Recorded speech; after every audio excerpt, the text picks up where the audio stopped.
So SAG-AFTRA votes unanimously to expand its strike to include the game industry. Here we go again. Now our video game agreement is at a stalemate too. So the interactive media / video game strike authorization of 2023, the media artists union SAG-AFTRA has voted to expand its ongoing Hollywood strike to encompass the games industry. In a statement posted to its official site, the union confirmed its board had voted unanimously to send a strike authorization to vote. To send a strike authorization vote to SAG-AFTRA members in interactive media ahead of its forthcoming bargaining dates with video game companies. I may just give in and pay scalpers if I can't grab the plates by October 20th. Desperate times call for desperate measures. Don't give in to the scalpers, man. Don't do it. Don't do it. You can't. Don't let it happen. You can't let them win. Back to this article, my bad, y'all. Talking to the chat. Key issues up for negotiation include pay and conditions, but also protections against unrestrained use of artificial intelligence, specifically the impact upon performance capture artists. Yeah, so the big deal is when it comes to AI. You got these companies basically wanting actors to sign contracts that include clauses saying that like their likeness can be scanned and used for future projects, basically without having to pay them. We saw this with like a lot of background actors. Apparently there were some background actors who essentially, what did they say? Background actors who basically signed agreements and then got scanned, and they could pay them like, you know, the $200, $250 fee for like a day's work, but then use their likeness for future sessions without having them there, so therefore not having to pay them. So this is talking about for mocap. So think like Ben Jordan is the motion capture face for Peter Parker. This is saying like, you know, AI could be, companies are basically saying, hey, we want to, oh, my camera died. Fuck. There we go. All right, I have no clue what just happened there. That was weird. Where was I? Companies. Oh, okay. So mocap. So motion capture artists. I mean, when you see like the AI art, look at how many AI art things have been done where like they put Donald Trump's face into something, or they like have like Barack Obama wearing like iced out chains and like a big fur coat. Yo, GG1324, thank you for the follow over on Twitch. Appreciate you, fam.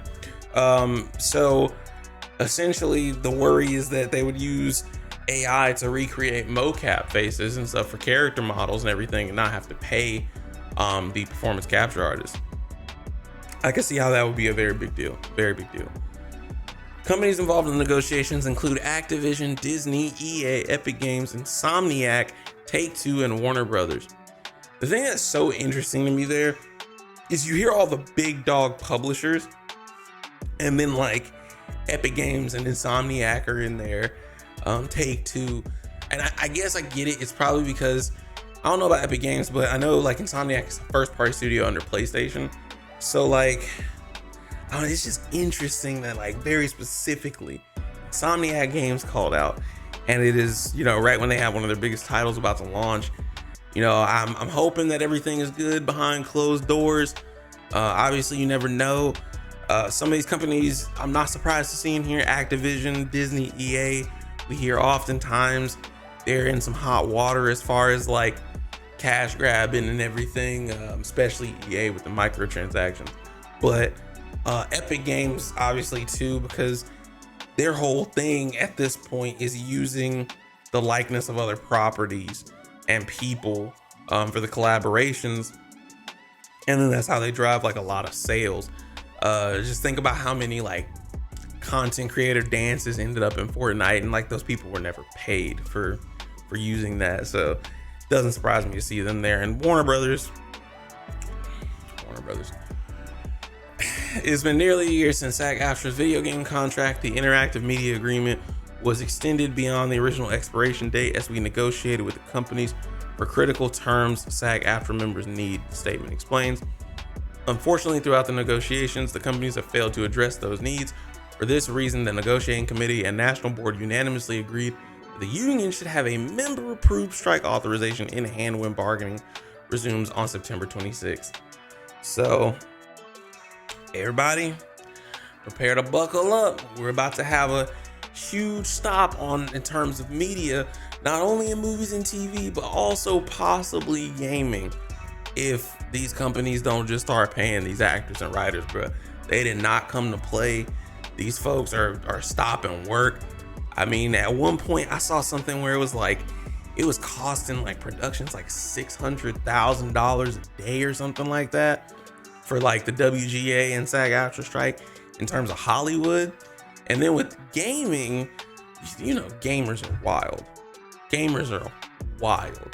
So folks is gonna be losing their minds at this news. I don't really know. Obviously, there was a whole huge problem with like content creators and like where they stand and fall in all this. Can we still talk about movies and TV as just fans and stuff? Some people have said, oh, pivot to gaming and all that stuff. Well, now what happens is it also like in our hands to not talk about games as well? Is that considered like crossing any lines? I don't really know. It's weird because if I'm being perfectly transparent, the thing is that I think it's possible to stand in solidarity with the strike. And the thing is when you're asked, for example, if you make money off of playing video games on Twitch, does that put you in the wrong to continue to play games because that's literally like what your current job is? Because the problem is that when all is said and done, like content creators don't have the same like protection of like, oh, well, we'll get back pay for all the time that we didn't work or whatever. So I don't know, like, what do you do in that scenario? It's just something to think about, something very interesting. Although key issues like wages that keep up with inflation and protection against unrestrained use of artificial intelligence are common sticking points in negotiations. Well, I tell you what, them wages and inflations is hitting everybody. Like, it's just, when you really think about how like folks used to be able to be like a one income household and like make like $20,000 to $40,000 a year and be like able to afford a living.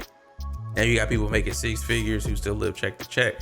Now, can some of that be attributed to like lifestyle? Maybe, but some of those higher paying jobs are in areas where things tend to cost more as well.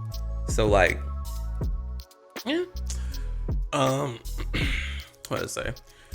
The interactive media agreement is a separate contract from TV, theatrical, and streaming contracts against which SAG-AFTRA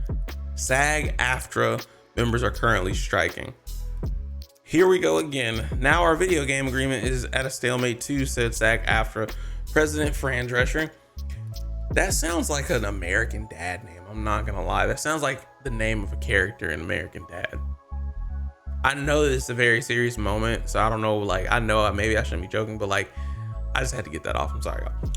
Once again, we are facing employer greed and disrespect. Once again, artificial intelligence is putting our members in jeopardy of reducing their opportunity to work.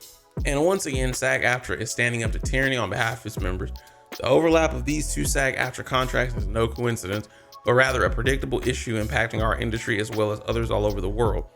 The disease of greed is spreading like wildfire, ready to burn workers out of their livelihood and humans out of their usefulness.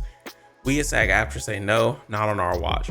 SAG-AFTRA represents approximately 160,000 actors, announcers, broadcast journalists, dancers, DJs, news writers, news editors, program hosts, puppeteers, recording artists, singers, stunt performers, voiceover actors, and other media professionals across the US. I didn't realize that SAG-AFTRA encompassed so many different job titles. Like, I could have understood actors, announcers, broadcast journalists, program hosts, but I didn't realize all those other voiceover artists, but I didn't realize all those other ones. Like at all. That's crazy. I'm gonna just keep saying the same thing that I've been saying.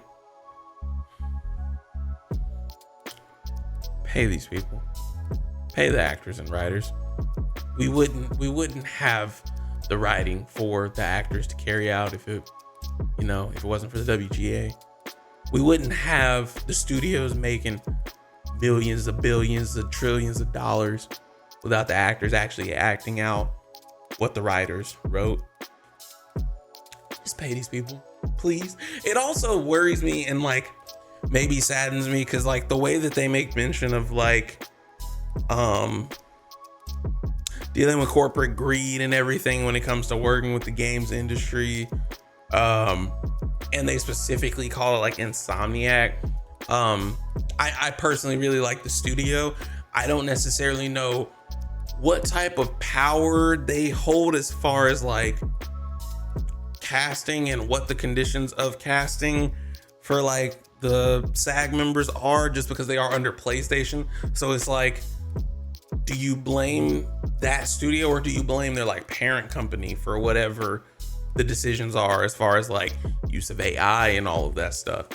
That's one thing I don't know, because like again, Activision, Disney, EA, I kind of understand because like they call like the shots. But let me see, I think, okay, yeah, the SAG website actually has Activision Productions, Blind Light, Disney Character Voices, EA, Formosa Interactive, VoiceWorks Production, Take-Two Productions, Insomniac Games. It's just, it's weird to see Activision, Disney, but then Insomniac in the same sentence. Like, is Insomniac a bigger force than like I realized? That might be it. But all in all, just pay these people. Just pay them fairly. I want to, like, video games are my escape, you know? I want to be able to continue to do that. So just pay these people, you know, just some food for thought.